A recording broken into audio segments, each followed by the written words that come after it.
Hello friends, आज मैं आपके लिए लाई हूँ तेरा मेरा साथ रहेगा पार्ट नंबर 16। उसे समझ नहीं आ रहा था कि वह क्या करे। क्या वह आज तक एक झूठ को जी रही थी? क्या वह इतनी इजी टारगेट है कि उसे नताशा और राहुल ने यूज़ किया? क्या अनय को वह बिना गलती के सज़ा दे रही थी? अनय की सच्चाई पर उसने भरोसा क्यों नहीं किया? अगर यह सच है कि अनय ने वो फ़ोटोज़ प्लांट नहीं किए, तो क्या यह भी सच है कि राहुल लड़कियों को बर्बाद कर देता है? उसका सर दुखने लगा था। अनय कमरे में आया तो वह बेचैनी से टहल रही थी। क्या हुआ, नींद नहीं आ रही है क्या? उसने अनजान बनकर पूछा था। नहीं, वो आपको कुछ बताना था। वह पलकें झुकाए खड़ी थी। हाँ बोलो। वह पहले थोड़ा झिझकी, लेकिन फिर उसने राहुल से मिलने की सारी बातें उसे बता दी। वह नहीं चाहती थी कि अब फिर कोई प्रॉब्लम क्रिएट हो। क्या उसने तुम्हें धमकी दी है और तुम मुझे अब बता रही हो? नैना, वह चंद लम्हों के लिए रुका। तुम्हें समझ आ रहा है कि मैं क्या कह रहा हूँ? वह बहुत खतरनाक आदमी है। मतलब, अगर नताशा आज यहाँ आकर ड्रामा ना करती तो तुम ये बात मुझे अब भी ना बताती। तुम मेरे साथ ही ऑफिस जाओगी और आओगी। लेकिन बोला ना मैंने। नैना कुछ दिन। उसके तेवर बिगड़े हुए थे। वह उसके बोलने पर चुप हो गई। इस वक्त वह इतनी शर्मिंदगी महसूस कर रही थी कि उसके सामने कंफर्टेबल नहीं हो पा रही थी। परसों एकता दीदी आ रही है। रचित और तुमसे पहली बार मिलेंगी। साथ में नीरज, जीजू और अंजल भी होंगी। उसने उसका ध्यान बटाना चाहा। जी, क्या हुआ? कुछ कहना है या पूछना है? उसकी बात पर दिल का तूफान और बढ़ गया था। वह कंफ्यूज सी हो गई थी। जब पूछना था तो बिना बात किए ही उसे अपराधी बना दिया, और अब बात करे भी तो क्या? वह उसे पागल ही कहेगा।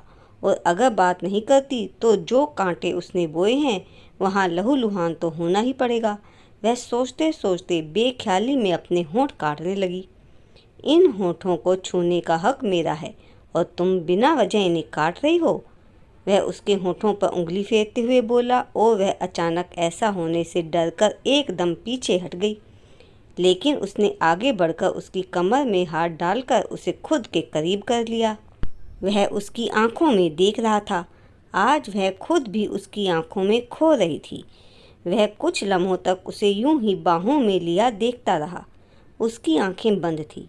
आज उसके चेहरे पर नफरत नहीं थी, बल्कि शायद मोहब्बत की आगाज के इंद्रधनुषी रंग वहाँ बिखरे हुए थे। और जब खुद को रोकना मुश्किल हो गया तो उसने उसे छोड़ दिया। सॉरी, भूल गया था मैं, कहते हुए वह बेड पर आ गया। वह खड़ी रह गई थी। अपने आप पहल वह कर नहीं सकती थी और अनय को उसने खुद से दूर रहने के लिए कहा था। वह अपनी बातों और हरकतों को आज याद कर रही थी तो खुद पर ही गुस्सा आ रहा था कि कितनी बदतमीजियां की थी उसने। आज जो कुछ भी हो रहा है यह सब उसका खुद का ही किया धरा है। जब कभी उसने उसके करीब आना चाहा, वह उसे कितनी बुरी तरह दूर कर देती थी। उसने एक गहरी सांस ली और पलट कर देखा तो वह आंख बंद किए लेटा हुआ था। पता नहीं सो चुका था या जाग रहा था। वह भी सोने के लिए बेड की ओर बढ़ गई। एकता नीरज और अपने बेटे अंजल के साथ घर आ चुकी थी और बहुत अच्छी तरह से उससे मिली थी। दोनों पति पत्नी में किसी तरह का कोई घमंड नहीं था। उनका 3 साल का बेटा अंजल बहुत क्यूट था। एकता पूरे घर की लाडली थी। वह थी भी इतनी ही प्यारी। गोरा रंग, बड़ी बड़ी आंखें और सबसे खूबसूरत उसकी हंसी लाखों में एक थी। रचित को देखकर तो वह झूम ही उठी। पूरे घर में उनके आने से रौनक हो गई थी। सभी के हंसते मुस्कुराते चेहरे पर खुशी और सुकून था। नैना से भी उसने अच्छा रिश्ता बना लिया था और नैना के मन में जो डर था कि वह उन्हें एक्सेप्ट करेगी या नहीं, वह भी दूर हो गया था। नैना, कितना प्यार करती हो अनय से। वो दोनों ऊपर छत पर बैठे हुए थे। नैना चाय के साथ पकोड़े लाई थी तो एकता ने उसे वहीं बैठा लिया था। ठंडी हवा और खूबसूरत शाम। वो दोनों चाय पीने के साथ बातें कर रही थी कि एकता ने अचानक से पूछा था। वह पहले तो सकपका गई, फिर उसकी ओर देखकर मुस्कुरा दी। उससे कुछ कहते नहीं बना था। तू वहाँ क्यों खड़ा है? आजा, एकता ने कहा तो उसने पलट कर देखा कि अनय खड़ा हुआ था। वह उसे देखकर और भी झेंप गई। आप बैठिए, मैं चाय लाती हूँ। वह उसका सामना नहीं करना चाह रही थी। तुम दोनों बैठो, चाय मैं लाती हूँ। एकता ने उसे जबरदस्ती बैठा दिया और नीचे चली गई। हाँ, तो तुम मुझसे कितना प्यार करती हो?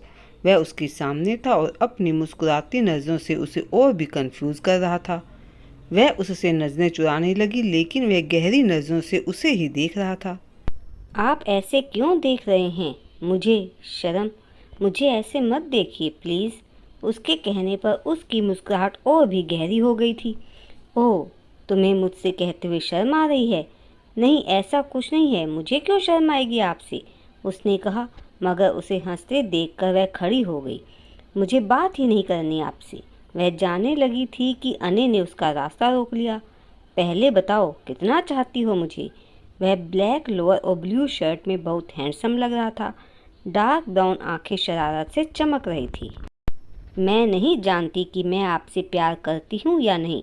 मुझे नहीं पता कि प्यार क्या होता है। अभी तो मुझे खुद नहीं पता कि मेरी फीलिंग्स क्या हैं आपको लेकर। आई एम सॉरी, बट मैं आपसे कोई झूठ नहीं बोलना चाहती, वह धीरे से बोली। उसने उसे गौर से देखा। आसमानी लखनवी कढ़ाई वाले सूट में वह खिली खिली मासूम सी लग रही थी। चेहरे पर नूर और आंखों में सच्चाई थी। लेकिन मैं तुमसे बहुत प्यार करता हूँ। उसने उसकी आंखों में झांका। तो अब तक हनीमून पर क्यों नहीं ले गए बताओ? एकता चाय लेकर आ गई थी। वो दोनों ही शर्मा गए। यही तो टाइम होता है, कहीं घूम फिर आओ। फिर तो बच्चे हो जाएंगे तो कहीं नहीं जा पाओगे। उसने चाय अने के हाथ में पकड़ाई।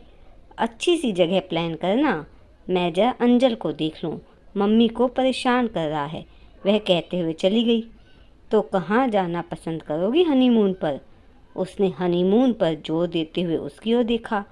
नैना ने नज़रें चुरा ली और जाने लगी कि अने ने उसे पीछे से पकड़ा और उसके कानों के पास धीरे से बोला, बोलो नैना, हनीमून कहाँ मनाना है? उसका चेहरा शर्म से सुर्ख हुआ जा रहा था। उसकी शरारतें उरूज पर थी। वह झटके से अलग हुई और रूम में चली गई। अने की हंसी ने उसका दूर तक पीछा किया था। तो दोस्तों, क्या नैना की सच्चाई उसके माता पिता के सामने आ जाएगी और क्या जगदीश जो नारायणी जी मान जाएंगे? जानने के लिए अगला भाग जरूर देखिएगा। धन्यवाद।